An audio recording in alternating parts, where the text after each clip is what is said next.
vi ricorderete di loro per un loro famoso successo uscito qualche anno fa, adesso ritornano sulle scene con un nuovo disco. Welcome guys! Hey, Hi. Hello. So you are coming with a new record, so can you tell us something more about, because Italian crowd knows you since your first famous single, Mad About You? Well, it's definitely the new album is back in the style of the Magnificent Tree, the album we released in 2000. We released a couple of different records in between, and after I think, how many albums in between, Raymond? Oh my god. We, One, You've two, lost count. three. We really wanted to go back to our roots, you know, being like a great pop album with like a very strong soundtrack influenced kind of retro kind of vibe, you know.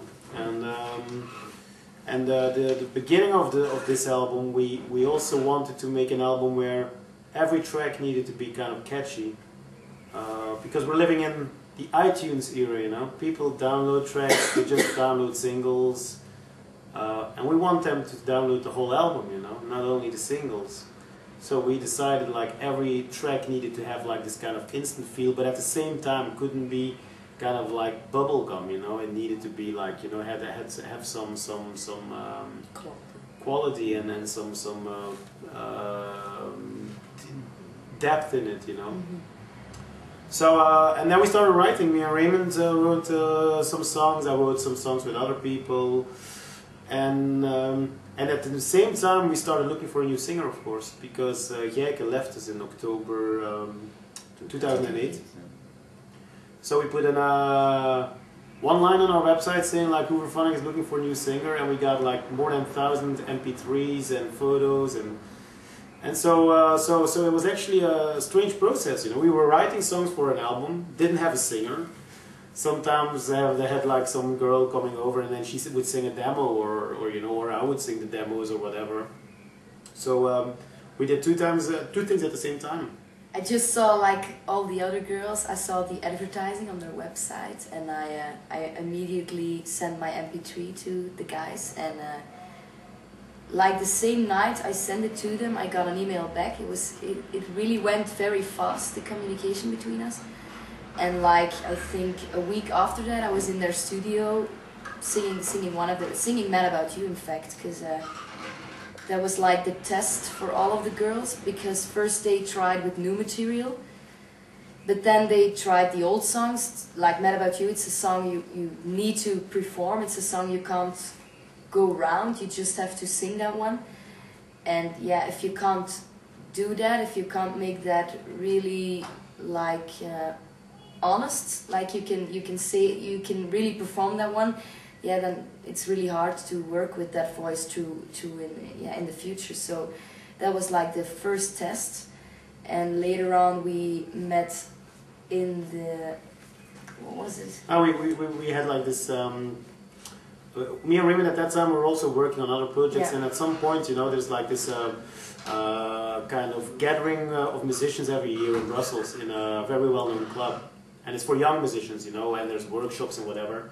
And the guy called me for a workshop, a producer workshop, and I said, like, as a joke, maybe we should do like a casting there, you know.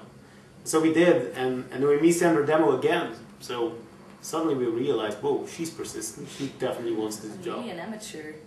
I'm still learning every day. It's really, it's not always very, it's difficult to work with these guys because they're so experienced and I'm not, so I have to learn every day, and I'm still doing that right now. So, but it's really interesting because every day I meet new people. I see things of the business, things you don't know if you're just a music fan. Things if you're not working in the business, you just can't know these things. So it's really interesting. I have never even took lessons. It's just I'm just doing this very natural. Today she learned the first lesson. As a musician, you don't sleep a lot. Last night we played a gig in Ghent, and this morning we had to get up at 5 to be in Italy for promo. So I'm still working on that one, being more and she sees these two old guys, you know, and they cope with it so easily. But that's because when you're older, you don't need as much sleep, of course.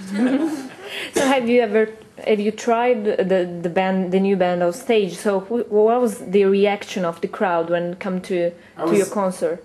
It was really good, actually. Like, playing live was for us, like, first of all, we recorded the album with her, and she had never been on stage. That was our biggest, you know, like, well, let me do this again.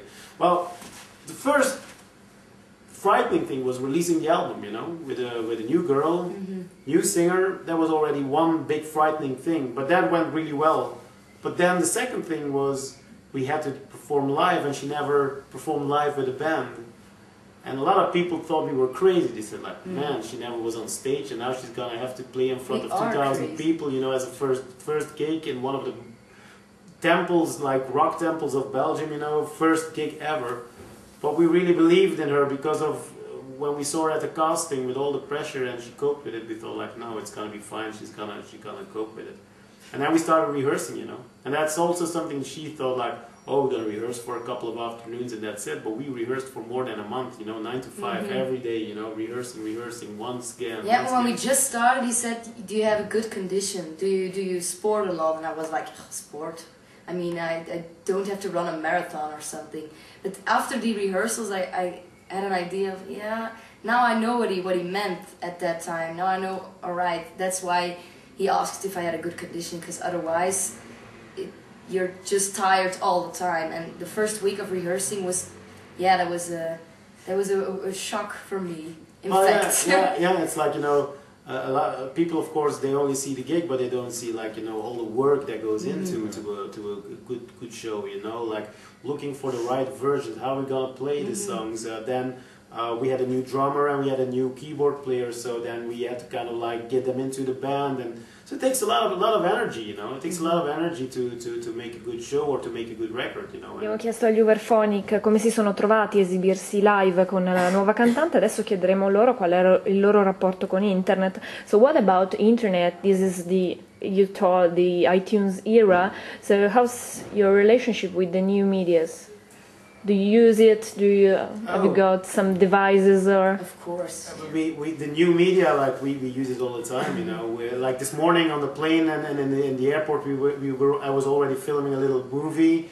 I edited it, waiting for our plane, and by the time we were in the air, it was already uploaded to Facebook. So we're doing that. Well, we use internet all the time, of course, you know. Like we used it also. In Belgium, when we came out with the album, with the single, we released the first video on internet only, a teaser where we showed the song with 11 singers, you know, 11 different singers, and she was one of them, but we didn't tell who the real one was, and then people started guessing. I think it's number 11. No, I think it's number 13. Number 9 is the one, and that was my niece of 9 years old. I was like, whoa, what's going on there? So we used the internet and turned it into a hype. So I think, you know, like with all technology, you can use it in a good and in a bad way. And we call ourselves always, like, even though we look really retro or whatever, we call ourselves retro futurists. You know, we like to use the best things of the past and combine them with the coolest things of the future. So yes, we have all like iPhones and whatever and all the gadgets. And we can complain about people download stuff, but we do need the internet because they found me on the internet. 5 years ago, everybody was like, "Yeah, but you don't need a record company anymore," and we immediately said, like, it's rubbish because, you know, you can make an album and you can put it on MySpace. But you should try it, you know. Make an album, put it on MySpace and do nothing. How many people do you think will ever come and listen to your album?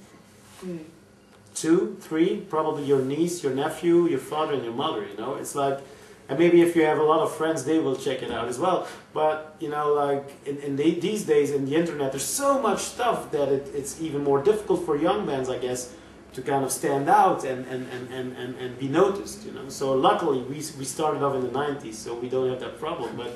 But so I guess like everything in life, it has a lot of pros and sometimes a couple of cons, you know.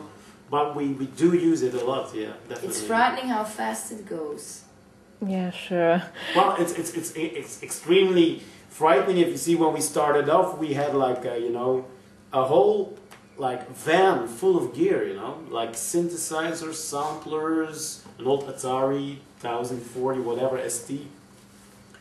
And then we went to a studio with a big sound desk.